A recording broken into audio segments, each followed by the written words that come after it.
चलो विद्यार्थ्यांनो पार्ट 4 कडे जाऊया आपण. महत्वाचा आहे. याच्या अगोदर आपण खूप साऱ्या गोष्टी बघितल्या, तुम्ही त्या नक्की बघा. पार्ट 4 मध्ये आता आपल्याला मायनॉरिटी इंटरेस्ट बघायचा आहे. Let's start. Minority interest.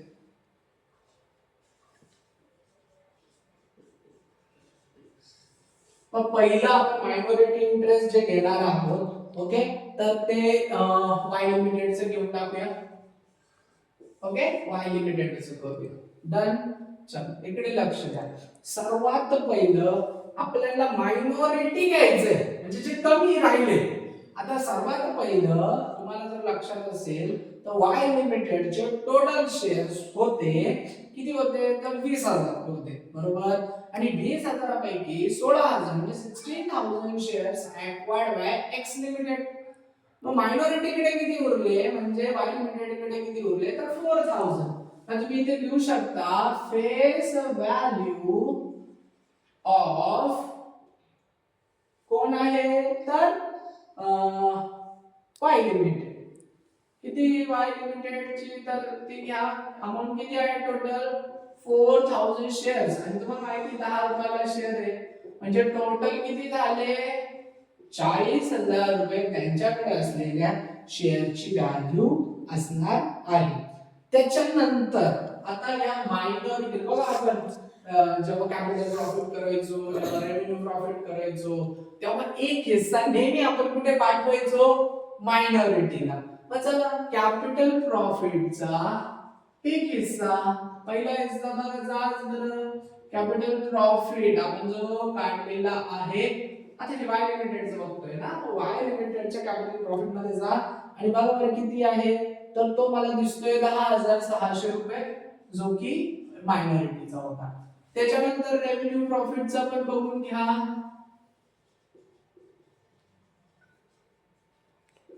तो किती दिलेला आहे तर तुम्ही जाऊन बघितलं तर तुम्हाला तिथे दिसेल बघा, ते 15,000 होते आणि 12,000 एका बाजूला आणि 3,000, म्हणजे असे 3,000 रुपये हा जो होता तो मायनॉरिटीचा होता. आता या तिघांची फक्त आपल्याला टोटल करायची आहे.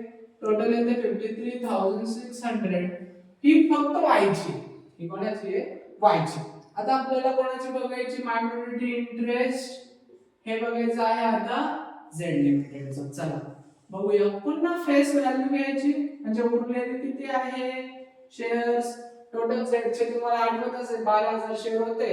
8,000 तर वायनी घेतले आणि 2,000 तर त्यांनी घेतले, कोणी एक्स ने. तर उरले किती 2,000 शेअर्स त्यांच्याकडे. मग 2,000 शेअर्स इंटू 10, शेअरचं नाव माहिती आहे, तर हे आले त्यांच्याकडे. फेस व्हॅल्यू किती आहे 20,000. आणि पुन्हा कॅपिटल प्रॉफिट आणि रेव्हेन्यू प्रॉफिटचा एक हिस्सा कोणाचा पण झेड लिमिटेडचा, आपण जे सुरुवातीला कॅल्क्युलेशन केलं होतं ते प्लस करायचं कॅपिटल प्रॉफिट, आणि दुसरा आहे रेव्हेन्यू प्रॉफिट. डन. हा याच्यामध्ये ऍड करायचा. किती हिस्सा बघा बरं, तुम्ही कॅल्क्युलेशन्स मध्ये दिले 4,750 आणि 1,250 रुपये. ओके, हा दोन्ही याच्यात ऍड करा, याची टोटल करा, ती येते 26,000. आता टोटल करायची मायनॉरिटी इंटरेस्टची किती आहे तर 53,600 प्लस 26,000. तर ही जी टोटल आहे ती करून घ्या. ती टोटल येत आहे तुमची 79,600 रुपीज. ही तुमची काय झालं मायनॉरिटी इंटरेस्ट, हे एक झालं. आता त्याच्यानंतर महत्वाचा पार्ट असतो आपल्याला जे कॅल्क्युलेट करायचं आहे गुडविल. चलो let start.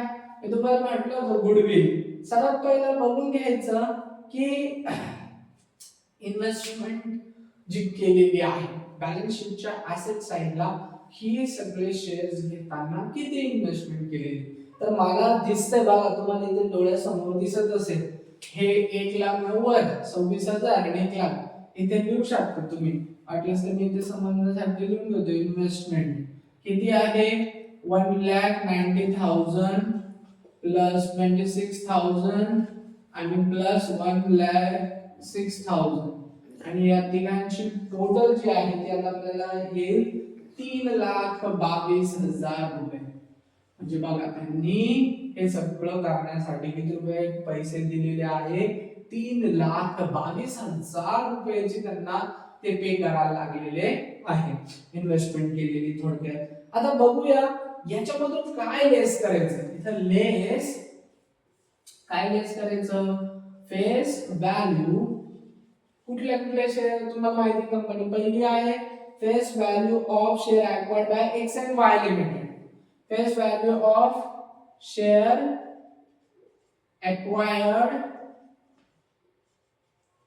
X and Y हे दोघांनी मिळून तुम्हाला माहिती 16,000 2,000 18,000 आणि 8,000 घेतले.